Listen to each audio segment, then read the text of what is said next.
Uh,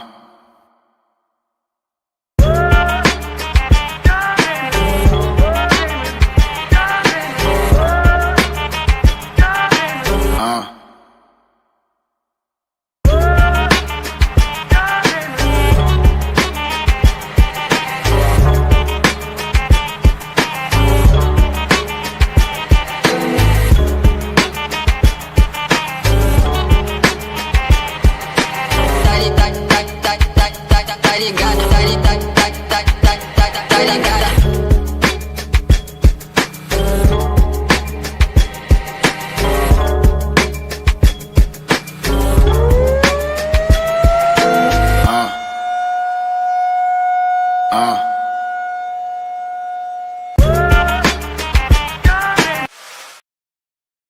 Hey, sports fans, this is Robert with WTP Sports Dudes here live on this nice Thursday evening with my man FanDuel Zaya of FanDuel Zaya, also WTP Sports Dudes. How you feeling this evening, bro? I'm good, man. I'm ready to whoop y'all's ass in some clean debate. And y'all already know we back with another banger. For sure, for sure. And we also got our man post game, fresh from the Midwest. How you feeling this evening, post game? Hey Rob, I'm feeling great. Again, it's always an honor to be on the mic with my fellow Midwesterners. It's good to see you as well, bro. We also got our man Mossberg. He's tuning in the chat from the plantation. He making the donuts, y'all. He making the donuts. All right, y'all. So tonight we got a really, really good show for you tonight. We want to talk some more college football, and really, college football has become a topic of discussion 365 days a year. There are no breaks when it comes to talking college football, and we are going to be talking college football again here tonight. We got a slate of questions that we want to go through and get each other's opinion on. And if you're in the chat, please give us your opinion on these questions. Let's get it started right off the bat. Should Notre Dame have to play a play-in game to make the CFP since they don't play in a conference championship? Yeah, Post, you can go last on this one, man. Man, you must have seen what Joe Klatt said. No, For I sure. think by far Joe Klatt done created the best argument on what they should do with the Notre Dame thing. He hit it right on the money for me, and I seen it earlier as well. He was basically saying, if Notre Dame does finish uh, in that top 14 ranking, then they should not have to be able to not play a conference championship. And they shouldn't be avoided of a play-in. So at best, they should play the next best at-large team that doesn't have a qualifying bid.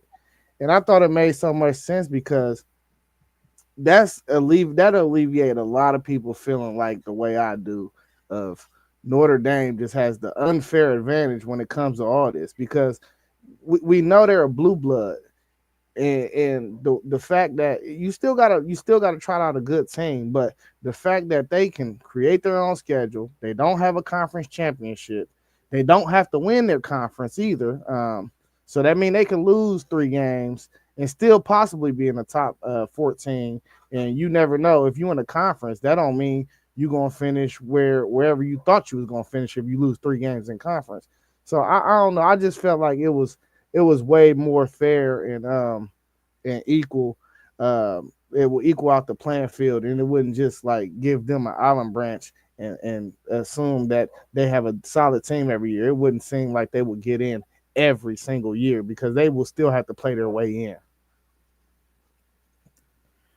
For me, I mean, I like the idea, and I would like to see another game with Notre Dame in it playing against someone else.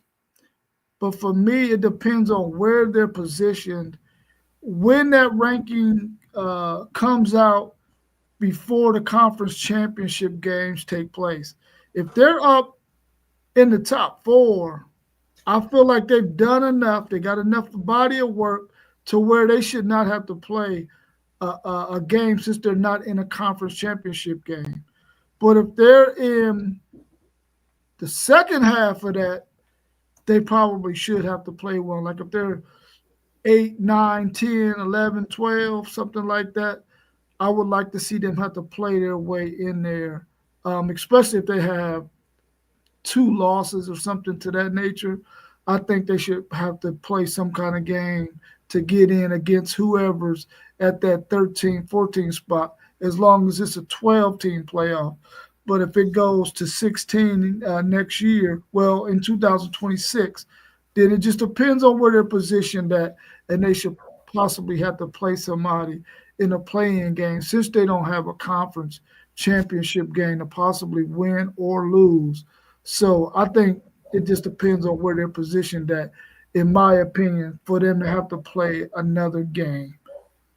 I approve of that. I think top eight sounds fair to me. Top eight. If they in the top eight, they in. That sounds fair. So y'all know where I'm going with this. I absolutely disagree. Yeah, Notre because Dame. you want your Oh, cake and ice cream post hold game. on, hold on, hold on. Let me cook. Let me Mm-hmm. cook. Notre Dame should not be punished for not being in the conference. Because here's the thing, and I've said this on multiple live streams.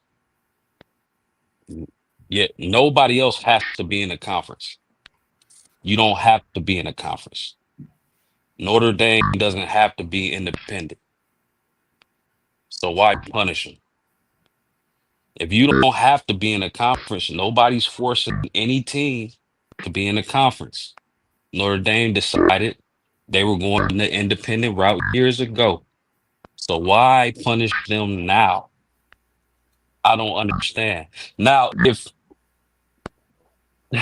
if we talking 16 teams and Notre Dame is a bubble team, let's just say, for instance, they got it to where we got five conference champions. With they go to 16 teams, the five conference champions automatically get in. And then you got what, nine at large bids. The last couple of teams play like how the NBA do, a play-in tournament. I'm cool with that. I'm definitely not cool with it if it's a 12 team playoff and Notre Dame is sitting at one, two, three, four, five, six at the end of the regular season. Again, you can't punish Notre Dame for being an independent team. That's how we rock. Just like I wouldn't want a conference team punished for how they rock. So I totally disagree with that. Mossberg is saying all that money and they have such a small schedule. I see now why people was talking heavy last year. I don't have a liking to Notre Dame, or might be disliking to Notre Dame. Just would enjoy seeing them play a tougher opponents. So n- Marcus Freeman has been at Notre Dame for the last three seasons. This will be his fourth season, right? I believe Notre Dame is 14-5 against ranked opponents the last 3 years. That record ties Kirby Smart and Georgia's record against ranked teams. So I don't, man, listen. And another thing, we can sit here all we want and say this schedule look like this schedule, that schedule look like this schedule and whatnot. We just don't know. Miami could end up. We could be at the end of the season. Miami, Texas A&M, and Louisville are all at the top of their conferences. We don't know. On paper, not the toughest schedule, but have you seen Oregon's schedule? Oregon in the Big Ten. They're gonna play a good schedule every year. Oregon's schedule this year is not that appealing. Um, Even though they are in the Big Ten, my argument isn't that the Big Ten is soft. Yeah, It's just that Oregon. Yeah, see, Does it? you missing the fact that y'all can do this every year. They can't. They don't have a control over their schedule. Y'all do. Y'all have full control over y'all schedule. And, and let me tap on something else too. I get that anybody could be independent. Everybody can't be independent though. Everybody cannot be independent. Some teams wouldn't survive without being in the conference. And if you look at the Big Ten and SEC, maybe only 4 or 5 programs in each conference can survive being independent. So that argument is invalid to me. I mean, that's not our fault though. Yeah, That's not our but fault. you can't have your cake and ice cream too. You cannot have your cake and ice cream too. That's why the Big Ten and the SEC need to band together, and they need to just kick y'all out until y'all get with the program. if if the that would be horrible for college football. But I will say this: if they if football went to two super conferences where you had super conferences, just the Big Ten and the SEC, Notre Dame has to join the conference then. But until then, I don't see the issue. Notre Dame, listen, Notre Dame has always been independent. And until something changes, we gonna stay independent. Why? I don't even know why other programs are worried about Notre Dame's independence. Let's put the pads on. Let's play football. At the end of the day, who cares? Let's play football. Yeah, I feel like Notre Dame is always, and I don't think it's going to be any different now. They're always going to play a good enough schedule to where it's respectable. Sometimes teams are going to be down that were up. I mean, Oklahoma State 2 years ago made the college football playoffs, but I mean not college football players, but the Big 12 championship game.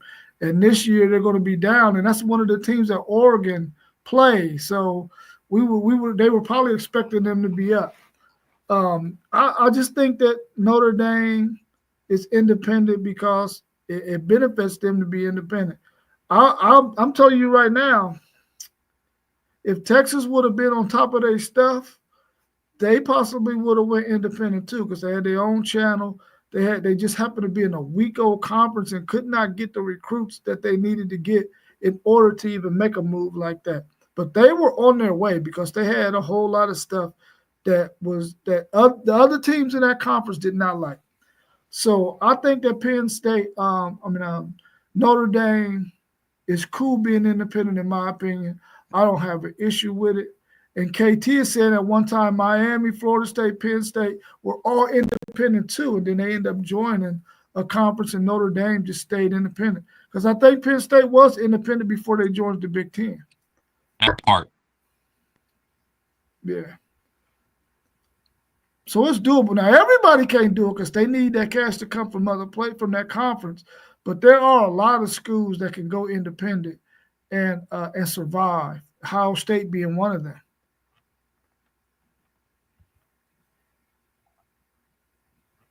I agree with you, KT. I thought Notre Dame year in and year out was playing one of the toughest schedules in the country.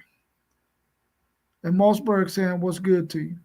Let's look at our next question.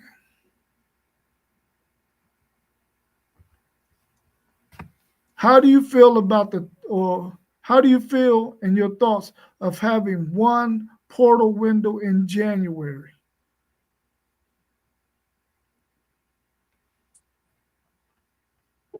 Um, I do think the portal is out of control. I do think that we need to get the portal windows down to one. However, I don't know if January is the right time because we'll still have games in January with the playoffs. I would I would be for having the window right after the playoffs. So when the playoffs conclude, the window opens, and I'll be cool with that because it's certainly gotten out of hand. Yeah, we kind of spoke on this a few weeks ago, I think. Yeah. And the big conversation was about when school came back into session. It's gonna take some real creative thinking to really put their hands onto that portal situation. Just because of the transcript thing, you got to send transcripts over to get into this school and that. So I would really have to take a deep dive into like when school goes out of session. I really don't have an answer right now because the school thing, the school factor, that's a big deal. You know, you can't just transfer when the beginning of the semester starts. So I think that play a big role on what they're trying to do with that portal.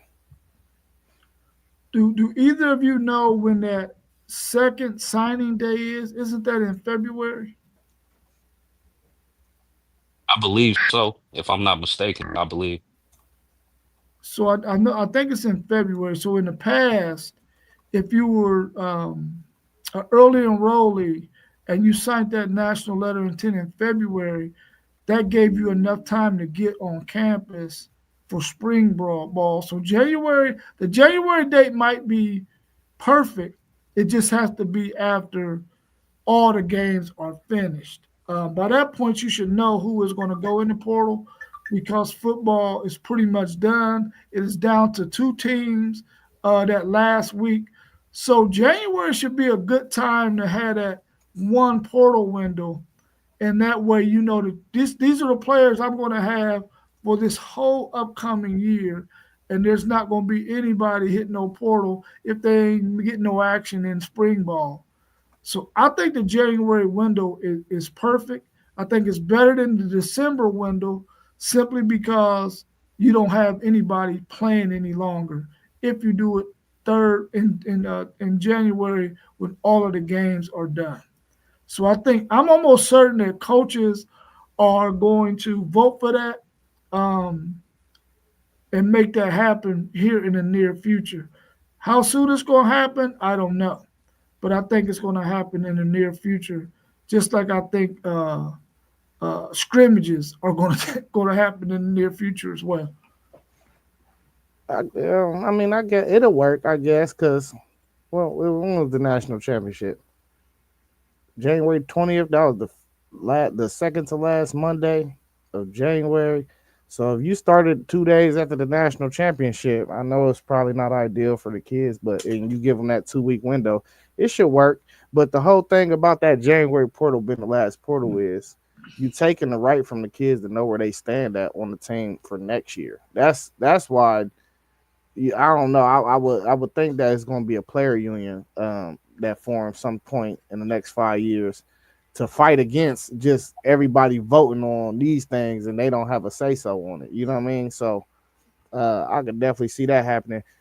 Cause like if I'm a player, I love how it's set up. You know, I get to get my bag. I get to see where I stand at in spring, and then if I don't like where I'm at, I can leave for greener grass if it is greener grass. You know what I mean? So I can see some pushback coming from both sides on it though. Do you are Yeah, you I are you? No, go go ahead. ahead. Go ahead, post game. No, I was just gonna say real quick. I agree with that. Although I would like to see them get the transfer portal under control, there was a situation this spring where three quarterbacks were competing for the starting job coming into the spring. After the spring, one of the quarterbacks, it was clear that he was third on the depth chart, so he had time to transfer somewhere where he can get the starting nod. So I mean it's sticky because in situations like that where you're going into the next year competing for a starting position, that could get tricky. So yeah, that's a good point, FanDuel. Well, let me give you a spin-off question off of that. Then, it like say for instance, you got these three quarterbacks, and this team has done their exit interviews. They done met with all the players, and they done told the players whatever they needed to tell them. Do you think you will have coaches out there that will be telling these players what they want to hear to keep them on their roster? Absolutely, that happens every day, B. Yeah, you got guys like that. You gonna definitely have some lack of moral guys that's gonna do that. You know, everybody don't care about the kids. Some of them just want some wins. You know, wins equate to money. So You definitely gonna see that. Ain't nothing you could do about that part though. Yeah. KT said Yeah, a lot of players are afraid of competition. And I think we are seeing a lot of that here too, as well. Let's look at yeah. the next question. Go ahead, post game, while I'm pulling up the next No, question. I was just gonna say real quick. That's a guy, a coach, and I know it happens throughout college football, but a coach like that, I don't want to send my kid to that school. I want my head coach to be honest with me in his assessments and not just tell me what I want to hear so I can make the best decision for myself and my career. So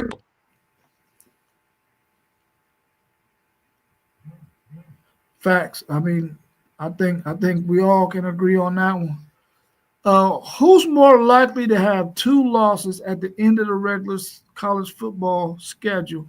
Georgia, Texas, Ohio State, Penn State, Clemson, or Notre Dame?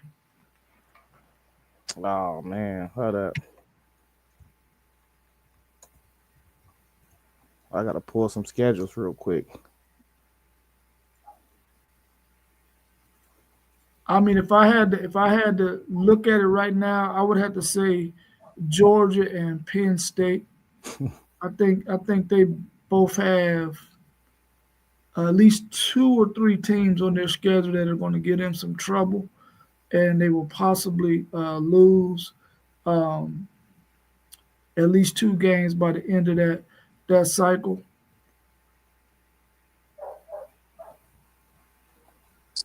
man, I think looking at the schedules, I think I gotta go with I gotta go with the Big Ten or SEC team, man. Uh, Georgia, Texas, maybe LSU. LSU has enough talent to where they can have a strong season. And if they don't, we talked about what's going to happen. But man, I gotta say, and outside in the ACC, when you talk about Clemson, Clemson on paper, their first game is LSU. That game can go either way. Brian Kelly could surprise us, or Clemson can just dog walk them. But outside of that, man, it's not the toughest schedule. So if I had to pick two teams, I would say Georgia and Texas, man. And that's not saying they won't even make the playoffs. It's just the grind. Yeah, I'm listen. I'm a firm believer that whoever lose the Ohio State Texas game could very much end up with two losses, real easy. Uh, and then outside of that, the next team I'll probably mention on this list would be Georgia because they play Florida. They still got Texas on the schedule. Um, I'm pretty sure they play Bama again. So I mean, listen. I mean, they got the Iron Bowl. You know what I mean? That's just not an easy schedule for real. Georgia Tech played them in 3 overtimes last year, and I'm still not sure about that quarterback. So whoever the loser is in the Texas Ohio State game, and Georgia will be my most likely to have three losses out of them teams. Yeah, I mean, I agree with KT, bum ass Penn State. I just I don't I'm not sold on. I think Penn State has a really good football team. I'm not 100% sold on them.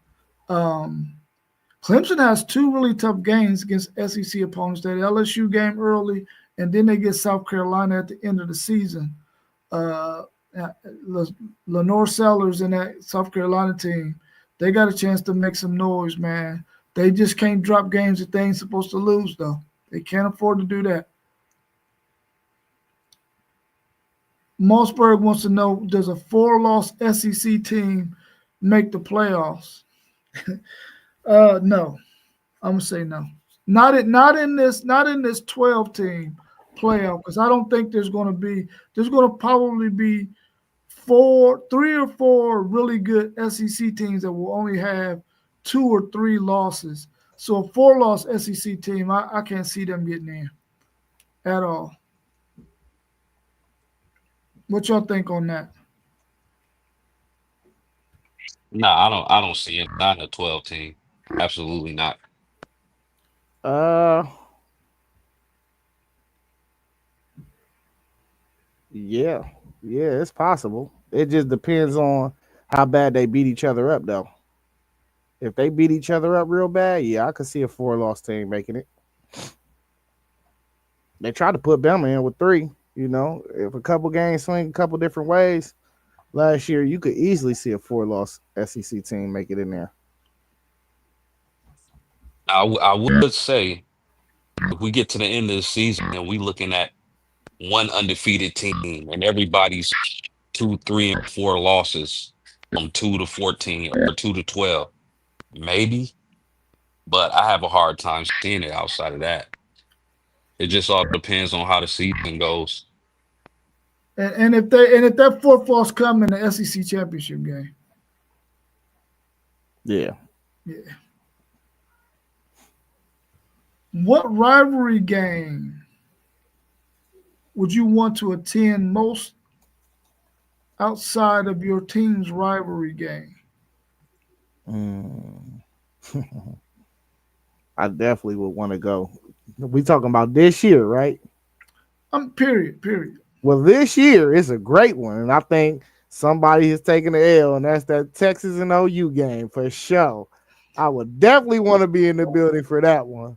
We already know who's taking the L, bro. We already know Nah, that. man, I already told you, man. They might get y'all this year, dog.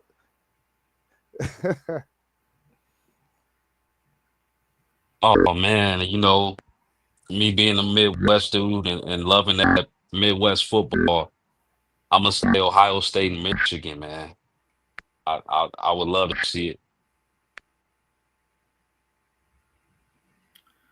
Man, it would probably have to be LSU and Alabama that game, and either one of their stadiums would be cool with me. I would have said Ohio State and Michigan, but I've seen it so much, and I mean I've had opportunities to go to that game, but it don't it no it, it's a I mean it's the best rivalry in college football, I believe. Sometimes I believe it. But I mean it's too normal since I live in Columbus. You know what I'm saying? So probably not that game. But it would probably be Alabama, LSU, at either one of them sites at night. Oh man, I would love to attend one of those games with my Texas gear on. By the way, Hey, I'll take one of them Florida teams. Any you can match any one of them up. I love to attend one of them too for sure. yeah, yeah, that would be a good one. KT saying Florida, Florida State. Mossberg said Texas OU. Your dad's in here again post game. Peace, Dad. Wiz, right? You call him Wiz? The Wiz. Wiz. Oh, Good to what see up, you Pop? in this, Wiz. For Yeah, sure. those will all be good games that I would love to see at some point in my lifetime. Um, for sure, I would love to see any of those games. Hopefully, one of these days I will make it to the Cotton Bowl for one of those Texas OU games. I just hope they move it to 3:30 one of these. I think this year might be 3:30. I hope they do that because the Big 12 wouldn't do it for nothing. But I think the SEC, it might even be 3:30 this year.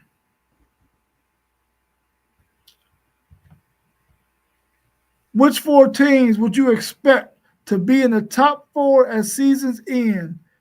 Georgia, Ohio State, Penn State, Oregon, Texas, South Carolina, Clemson, or Notre Dame? What four of those eight teams do you think will be in the top four at season's end? Yo, Uh, that's go ahead, dude. uh, I'm gonna say really I only see what one Ohio State, the winner of Texas and Georgia. Probably Georgia though, because I got Georgia beating Texas. And Clemson. It's only three I see. I don't see no other top four team right there.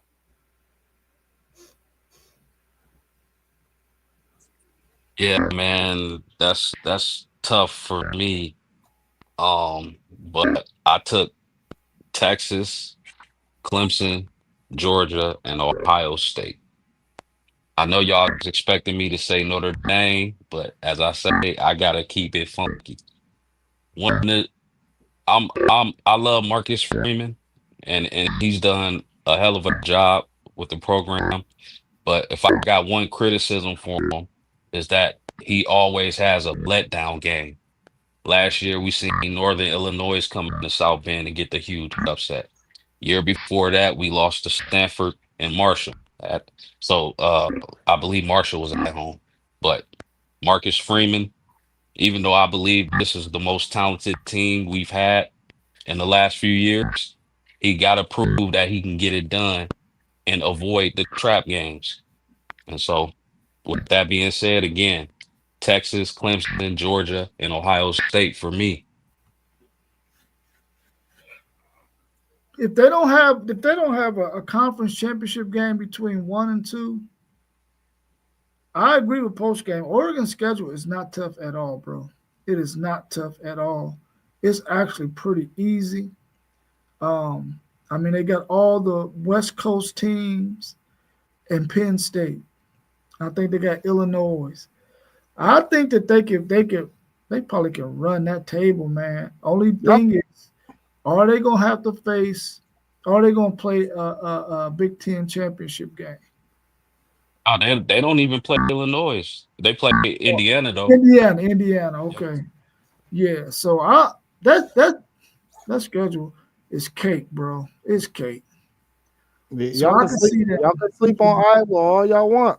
Y'all can Oh sleep man, on come Iowa. on, man. I ain't had an offense in 30 years, bro. I keep Not telling since you, Coach they got that Pinto. boy from South Dakota State though, bro. He a baller, bro. You gonna see. What You gonna position he see him play? this year. He played What quarterback. You gonna see him. Okay. And they're gonna be throwing to some 6'5" wide receivers that run a 6'5" 40. They gonna be able to run the ball. It's Iowa. They gonna be able to run the ball. You do play action. You throw it to the tight end, man. You know, Penn State survived without making a pass to a receiver for a whole game. You know what I mean? I mean, they lost that game, but they made it to the playoffs like that. I hope you're correct, bro. I hope you're correct for sure. If I had to pick 4 teams, I'm gonna go with Oregon, Texas, Clemson, Notre Dame. KT got Miami, Texas, Ohio State, Notre Dame. And he said, "Yeah, I said it, Miami." He knew I was about to say something. He knew it. Of course, it's Miami. For sure, right? We all homers at a little bit, man. We I ain't mean, you, mad you at you. gotta be. Yeah, you gotta be, right? Who should be Michigan's quarterback game one, Underwood or King? Man, I'm a firm believer, man. If King is that much better than Underwood, you go with him. But if it's remotely close, you got to go with the younger guy. That's always been my motto. If the race is close, go with the younger guy because you're gonna have more time to build him up. So, uh, hopefully it's King because for history, Ohio State has not done well with scrambling quarterbacks. Uh, so I would rather have a less mobile guy back there when we play them. But I mean, line them up either way. I ain't ducking it. I'm just saying, you feel me? History tells us that we struggle with scrambling quarterbacks. Oh shoot! Sark don't like running his quarterback, so we ain't worried about that. We are not worried about in game one. Oh, he definitely ain't running him game one. Not design runs. You're right about that. Man, that's a really great question. Um, I wish Parlay Poe was on the podcast today. Right. But man, listen, I'm gonna say Bryce Underwood, 6'4", 210, and they're comparing this kid to Vince Young. And according to 247 Sports, This guy was the number one rated quarterback and number one rated player in his class. So if he's in the fall and summer and he has the playbook down and he's making plays and he's adjusted to the game, I don't see how you sit that talent on the sideline, man. I think King is solid, but nothing special. So if I'm Michigan, I'm starting Underwood. Well, we're talking game one in Norman, Oklahoma, I believe it is. Is it in Norman, Oklahoma? Against Oklahoma that first game, or is it in the big house? It's actually game 3. Game three. Oh, okay, game three. Yeah, so Who they you got got first game? they gonna have some cupcake fillers before that. Okay. Well, maybe I will roll him out there since it's not Oklahoma game one. Um, I would probably still roll out King simply because he has more experience. But for sure, Underwood got to get some run because he eventually is going to be the quarterback of this team going towards the end of the season. You got to get him ready. But I think to start things off, I will probably slowly, gradually put him in the action, but start with King the first game of the season. Yeah, they at OU. They had OU on the third game now. Yeah, it's the third game. So Yeah, Rob, let me ask you this. yeah. If Underwood is by far blowing the quarterback competition away, do you still start King? Oh, not if he's blowing it away. If he's blowing it well, I mean, do we know if he's blowing it away? Yes, I'm starting Underwood. I would rather play the younger guy anyway because I know he's my future. And if he's blowing it away, oh yeah, I gotta go with Underwood. I gotta go with Underwood. Oh, I'm sorry. Correction. It's game 2 at OU. So they got a filler, New Mexico, a little warm up game, and then they travel to Norman. Well, I mean, man, now I think for me, if Underwood is going to be, if he looks like he's going to be a quarterback that's going to be able to play this season, then I'm going to give him that first game simply because I want him to get the work. Because if he's going to be my quarterback, I want him to be able to get that first game under his belt, then go into Norman, Oklahoma, and see what he can do. But after that Oklahoma, I'm telling you right now, that Oklahoma defense is going to give Michigan hell, bro. Yeah, They're gonna give listen. them hell. I feel like the smartest thing they could do is just give him all the reps in New Mexico, whether or not King is your guy or not. Just go ahead and give him all the reps. Let that get under because King has been in college football. He understands how this go. He's mature enough to deal with just getting put in there. So and depending upon how he look, if he look good enough, roll him out against OU. If it seemed like too much for him early, pull him fast. Don't even let him give him a couple drives, see how it feel. Well, what it feel like out there for him, and if it ain't feeling right, pull him and put King in if he give you your best shot to win that game, because that's definitely gonna be a hell of a game, and that's a night game. That's a 7:30 game in Norman. That game might be 13-10. Nah, man, you gonna have to score more points with John Mateer back there this year. Yeah, he's going to be going up against a really good Michigan defense, but because Oklahoma's offensive line is weak. It is super weak, bro. It is super weak. Steve Sarkeesian said Texas isn't spending 40 million in NIL. Believe him or not.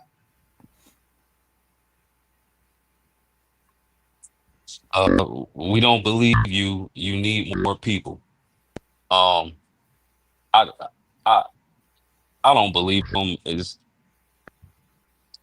seems like Texas is uh is putting all their chips to the table and betting on the national championship this year. So they're going to pour all the resources they can into their program, similar to what we saw last year with Ohio State.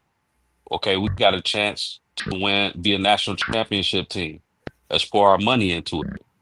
And so I think that's the position Texas is in right now. And so I don't believe Sark, man. I know they spending that money down there.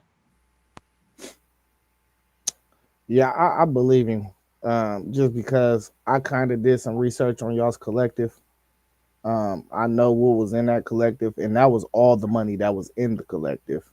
I do not think that y'all spent all the money. I think there could possibly be some money being dished out to other sports. Not too much, maybe 5 million of it.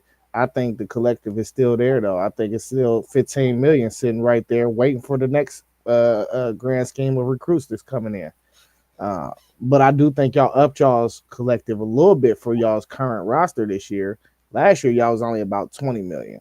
5 million sounds reasonable to up it a little bit to grab some of these dudes y'all took out of the portal. So I believe it. That seems like a fair number to me. I think it's still probably top three in the country. If it was 40 million, it'd be number one easily.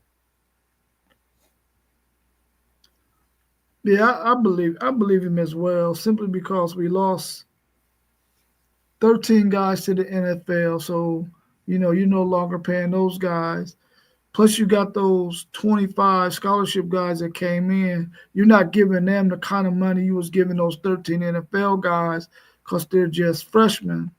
And then you had another um, 8 guys who graduated who got roster spots on some NFL teams. So you ain't got to worry about that money. And they spent 23 million last year. I could see them being somewhere between 25 and 28 million maybe. But 40, that's a big jump from 23 to 40. That's 17 more $1 million on a roster that they got this year, when you lost all those guys and they was taking money too in NIL that are now in the NFL. I don't think that significant of a jump would have took place. Uh, so I believe Steve Sarkisian um, is probably still going to be the highest paid roster in college football again this year, though. It Yeah, for sure. Was y'all was number one last year? was number one last year, yeah. Okay, Oregon was probably right behind y'all. It was right behind us at 22, and then I think y'all was at 20 or 21, something like that. Yeah. How many teams do you predict will make the 12-team playoffs from each conference?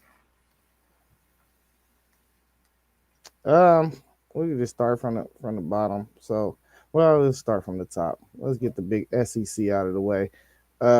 Texas, Georgia, South Carolina, and one of the other out of LSU, Bama, Texas A&M, OU. One of them ones. They're gonna rise to the top. So that's four.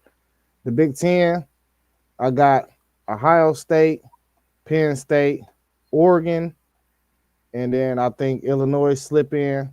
In the Big 12, I got only BYU making it. That's 9. Notre Dame, I got Notre Dame making it again this year. That's 10. And then I think the ACC gets in Clemson, and I think the last team is going to either come from the Big 12, which I think it might be Arizona State or Iowa State, or it could come from the ACC, and I think it would be Miami. Well, I think you got to get a group of 5 in there too. Notre Dame count though, right? The group of 5 got to be a certain high enough, right? If Notre Dame get in, right? Ain't that the rule? I thought it was the highest ranked group of 5 team gets Oh, in. somebody out of the Big Ten or the SEC ain't Group of getting 5 4. champion. One Right? of them will get 3, and the other one gonna get 4, and then that group of 5 will take that spot. So it's gonna be between the maybe the Illinois of the world or the Penn States of the world and Texas, not Texas, Bama, LSU, A&M, whoever out of that last 4, and that OU team, whoever out of that last 4. Ooh, I got so I'll start at the Big Ten, and I got Penn State, Ohio State, Illinois, and Oregon. Then from the SEC, I got Texas, Georgia, and I'm gonna say LSU guys. And then the ACC, I'm gonna get at the Clemson. The Big 12, I'm gonna say BYU. Then you got Notre Dame, and I left the last two spots vacant because we just don't know. Teams can come from anywhere and out of nowhere. Yeah, I'm not going to give any teams, and I believe we're going to get four from the SEC, three from the Big Ten, because I think they're gonna disrespect Illinois and not let them get in because of their schedule. Even though they're gonna have a decent record or have a chance to have a decent record, I think they're gonna get played. Um, and then I think we'll get two from the SEC.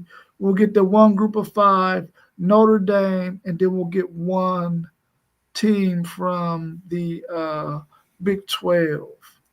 I really, I really would like to see 4-4 from the SEC in the Big Ten, but that's going to depend on I believe how that Ohio State and Texas game fares out. That might decide which one of those get four and which one gets three. No, maybe not, because I can't think Illinois is going to beat it. Well, I can't think Illinois is going to be that good. They're going to be good, but they're not going to be good. Their record going to say they're good, but they're not going to be that good. They gonna have to let them in then if they record say it. I don't. Maybe so, man. Maybe so. They did it for Indiana this past year. I think the committee is going to be on the lookout for that strength of schedule thing a little bit closer than what they did last year. In my opinion. In my opinion. How bad does the SEC need Texas to beat Ohio State? Why you laughing, post game? Go ahead, brother. I I didn't see that question, man. Um, uh, man, That was a new add-on right there by FanDuel. bro, that's hilarious. I I will say this, man. I think Texas needs to win more than Ohio State does. Regardless of who wins this game, I think both of these teams can still make the playoffs and be a force at the end of the season.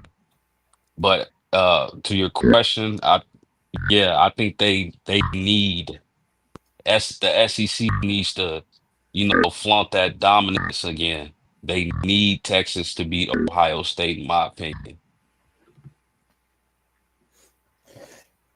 Yeah, I asked the question because, like, I mean, me and JoJo was texting, and I'm like, bro, the last time he was like it was last year. I was like, I know. He was like against Michigan. Texas beat Michigan.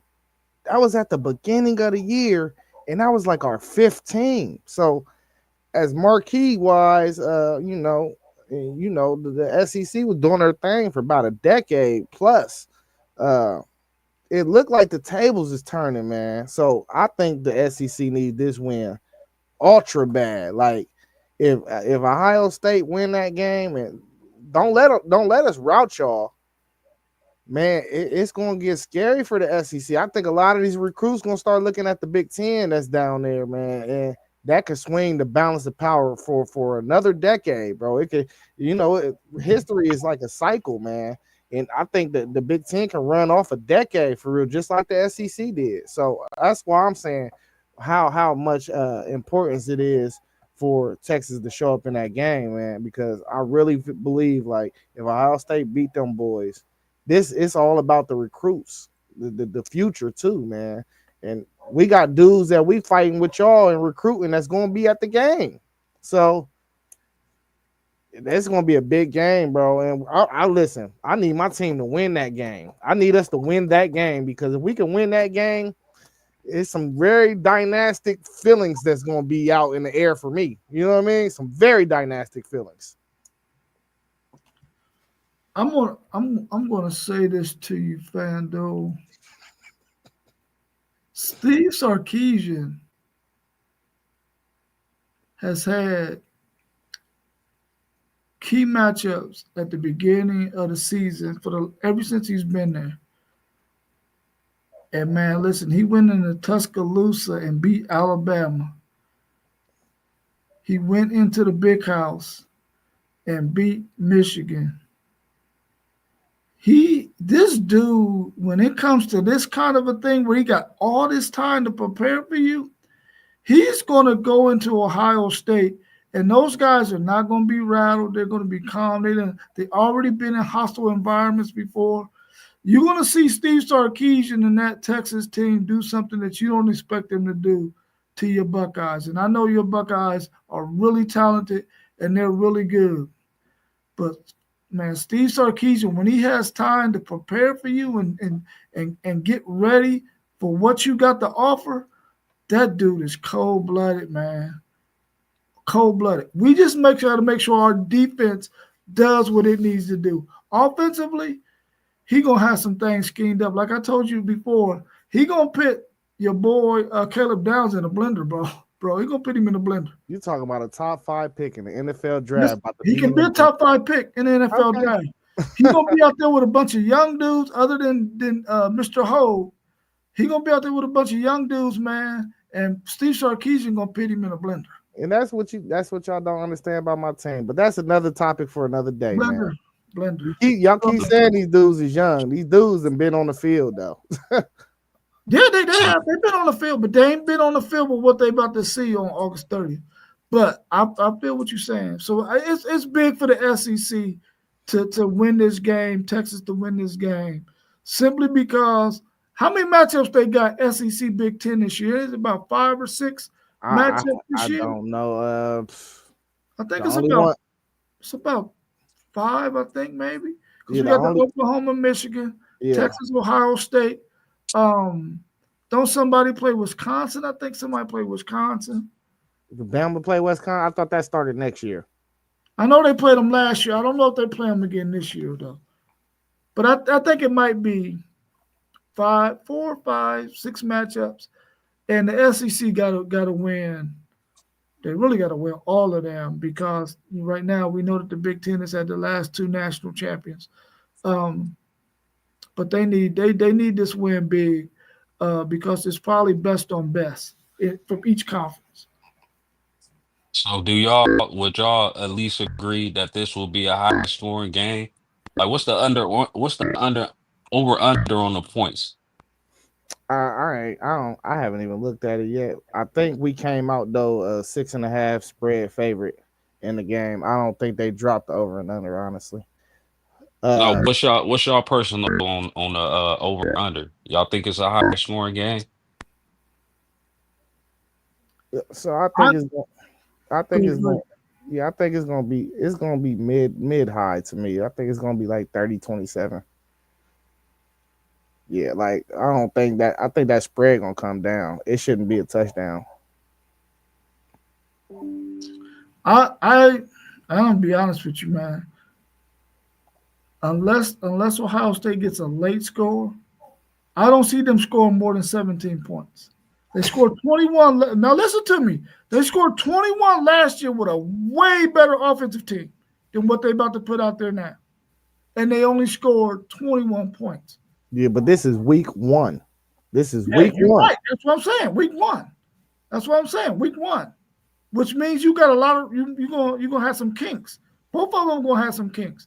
But I really don't feel like they're going to be able to score more than 17 points unless they get a late touchdown because we're beating them 31-17 or something like that, and they get a field goal or a touchdown or something.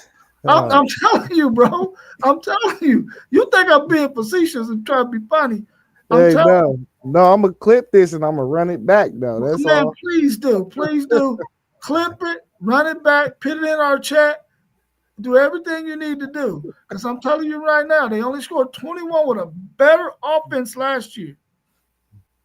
And you think they're going to score that again? Unless, like I said, Texas is beating them pretty good and they give up a late score. But I could say the same thing about you. Y'all scored 14 with a better offense last year. No, not a better offense. Not a y'all better lost offense. y'all's whole offensive line and 2 proven receivers. Y'all don't have no proven receiver. What are you talking about? Y'all got one dude. Y'all got one. Y'all got Wingo. That's one dude. DeAndre Moore's proven, bro. He ain't proven, man. He started the whole season last year and did nothing. He was the number 3 guy. What did he do? The dude had like 7 touchdowns. He had 500 yards, 7 touchdowns. Listen, he's proven, dude. That ain't 500 yards. He had better stats than Isaiah Bond. He might have been second on our team in receiving it out besides Matthew Go. But y'all didn't even have a 1,000-yard receiver either, though. We didn't. What's the name was close to 1,000 yards. But our stuff was spread all around. So our running backs is always in our game. All of our wide receivers are tight end. So you're gonna have some weapons you're gonna have to deal with. Trust me. You're gonna have some. I know it's Texas. It's Texas, for sure.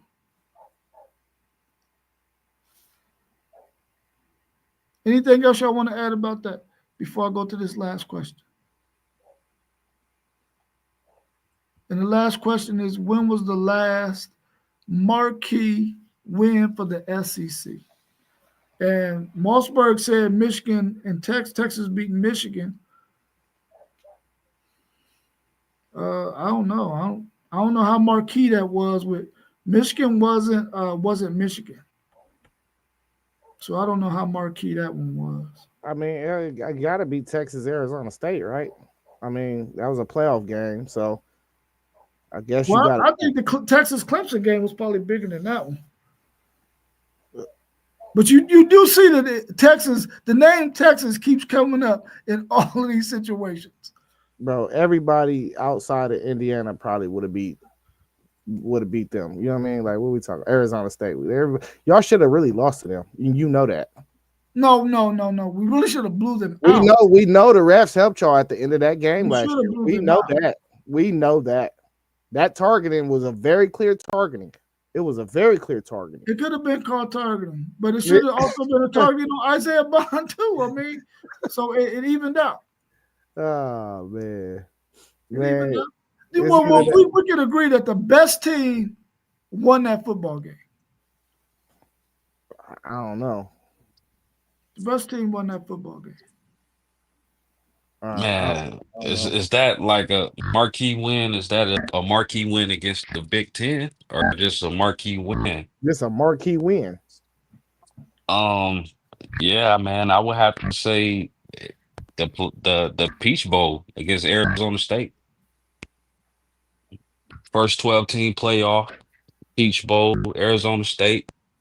I heard some people talking about an upset, and Texas got the job done. So I'll go with the Peach Bowl.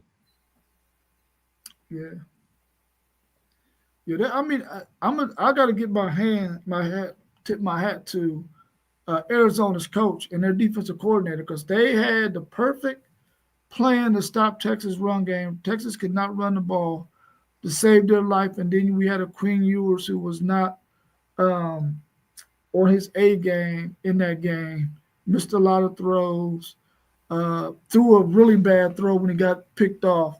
But I got to take hats off to that Arizona team, because we struggled offensively, and that allowed Scatterboo to get going, because we had Scatterboo contained for the most part until that defense got tired and they couldn't do nothing with that Scatterboo kid. He balled out. I'm happy that Scatterboo was able to do what he did in a big game like that, so NFL teams will see that they getting the ball player with Scatterboo. Man, if that number 4 on that defense on that Arizona State team would have played the whole game, oh, y'all was in for some trouble. Because he came in and he started making plays after play. Yeah, I'm just saying, they got him back too. He played well. He played really well. Yeah, he nice. I got my eye on him. He nice. Yeah, he played really well. I feel bad for picking against them, man, not making it, knowing they returned 19 dudes, but Scatterboo, that's a bad loss. Yeah, it's gonna be. Hey, they got the dude from Army though. They got the running back from Army. Yeah, I mean, but I can see this Arizona State team best definitely being in the running to make it to the Big 12 championship game. I don't only team I can see being better than them is BYU. Um, Hands down, maybe. But I think they could be right there again, man. Because I mean, they got the best quarterback, I believe, in the league, in the Big 12, in Sam Levitt. I think Yeah. he's the best quarterback in that league, in that So conference. I mean, so I don't know if y'all noticed the media days is starting to come around and stuff. Uh, the highest over or under for win total in the Big 12 is 8.5, and I think that is Arizona State. But they got every team is between 8.5 and 5.5, so that means they feel like everybody about to beat up on each other. I wouldn't be surprised. Do everybody get an automatic? Do they still got an automatic bid? yeah, they got automatic bid. Okay, The well, champion does. just the champion. Okay, Yeah, so we gonna Yeah. see how that play out because if it go how they think it's gonna go, that mean their automatic bid could be a 10-3 champion. That mean you went 9-3 in the regular season. That's gonna look real ugly, And then we're gonna hear more flack about how the stuff need to change and woo woo whoop and why the Big 12 don't need two and they probably deserve one and you're gonna start hearing a whole bunch of more new rumblings. So it's the true. Big 12 and the ACC playing for a lot this year. They better show up. I'll tell you that. Agreed. They like to depend on it for sure. Let me ask y'all this, man, because there's some buzz going around that the SEC is trying to pull away from the NCAA. They're trying to be like, get up on out of here, NCAA. We not with y'all. Do you think it's possible that they could do it? And how soon can something like that happen? Go ahead, post.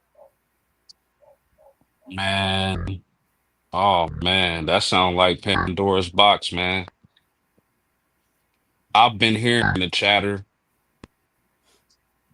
I don't know if the NCAA even wants to deal with college football anymore, to be honest with y'all. It's Mhm. getting to that point. It's like oh, y'all want NIL and transfer portal? Go ahead. Go ahead. We don't want nothing to do with it.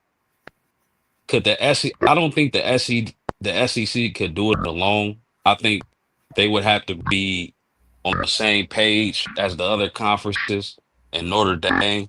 I think they would have to do something like that collectively. I don't think it could be one conference.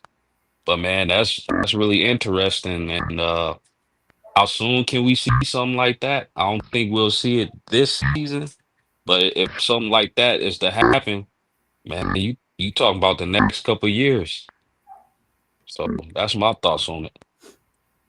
Uh, I for sure think it can happen. I think the only thing the SEC need is the Big Ten because that's the whole two power conference scenario. You need to have the Big Ten behind you, and then you also need to have Clemson, Miami, Florida State, Notre Dame, and maybe a few other schools. Whoever you sift through and you say they meet the requirements, you need to have them on call on standby, and you need to be able to form your super conferences as soon as you make the call. You know what I mean? And that's the way you get rid of them. And maybe you call the Big 12 and the ACC and you get maybe their best six teams or something, and you just create a whole super conference with about 30 teams, 24 to 30 teams in it. But that's the way you kick them out if you're going to do it. I don't think in post, you said Pandora's box.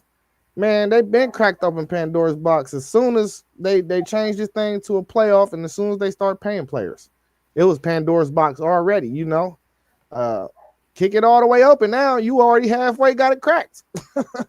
Let's see where it takes us. Either it's gonna go in the garbage, or it's gonna go into flowers and roses. You know what I'm saying? So we gotta see it through now. We here. Yeah, if I was the NCAA, I would go ahead and make me a deal right now. Y'all go do whatever y'all want to do with college football. Just don't come over here messing with my NCAA basketball. You can do whatever you want to do in football. I'll let you have that. Go do your thing.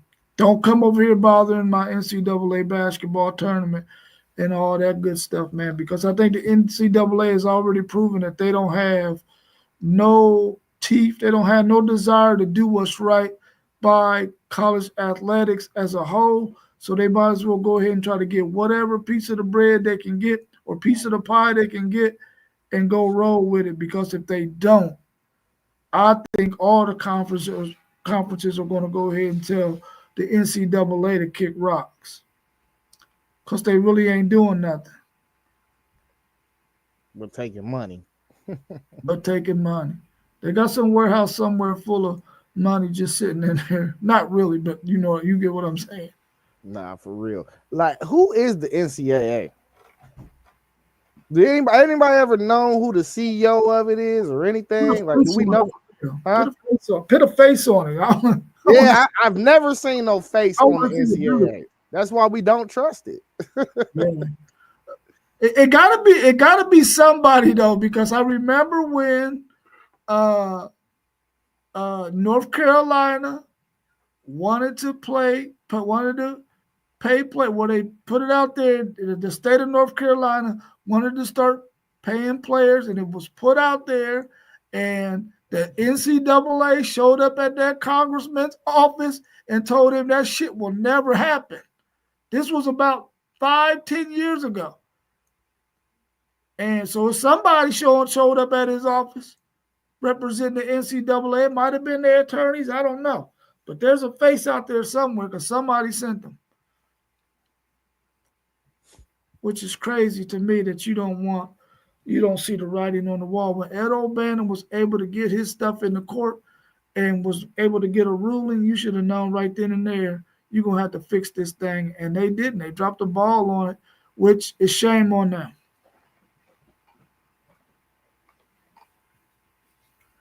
All right, y'all. Well, that's all I have for tonight. Unless y'all or somebody in the chat got another question they want to throw at us. Let me make sure I ain't missed nothing in the chat.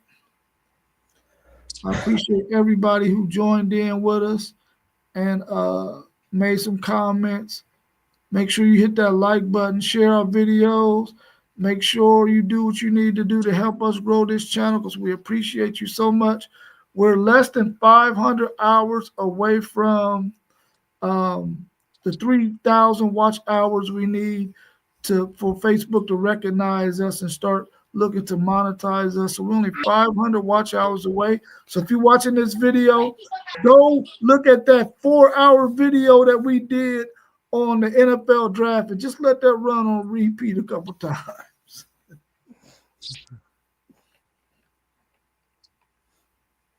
All right, well, if y'all have nothing else, man, we can go ahead and roll up on out of here. What was that? You did the peace sign? Oh, he threw them horns down. There this dude go. There he go. Whatever, man. Hey, listen, when you go on campus and y'all missing a couple of those Buckeye trees, just know I was like that dude from Alabama who poisoned that Auburn tree. I'm gonna be like that dude.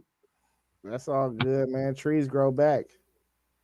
You know what? I'm gonna tear up the soil too, so they don't grow back too. How about that? Oh man. All right, man. Y'all have a good rest of y'all's night, man. I appreciate you. For sure. Peace out. Peace. All right, peace.